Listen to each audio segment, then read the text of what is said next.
मुख्यमंत्री विष्णुदेव साय ने आज राजधानी रायपुर में 16 से 19 अक्टूबर तक आयोजित होने वाला 27वां अखिल भारतीय वन खेलकूद प्रतियोगिता में शामिल होने पर निमंत्रण देवर अधिकारी मन मुलाकात करी। ये मौका में वन मंत्री केदार कश्यप के नेतृत्व में वन विभाग के अधिकारी मन मुख्यमंत्री से मुलाकात करके उनका निमंत्रण पत्र सौंप के कार्यक्रम में शामिल होने के भी निवेदन करी है। मुख्यमंत्री अधिकारी मन सफल आयोजन पर शुभकामना देते हुए कि वो आयोजन में निश्चित रूप से शामिल हुई।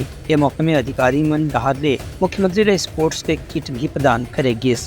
मुख्यमंत्री से मुलाकात करने वाला अधिकारी मन में प्रधान मुख्य बल संरक्षक और वन बल प्रमुख V Srinivas Rao, additional PCCF Sunil Mishra, additional PCCF Arun Pande, Sanjeeta Gupta, मुख्य वन संरक्षक शालिनी रैना और CCF राजू आगा सिंह शामिल रही। Bureau report Lanka news.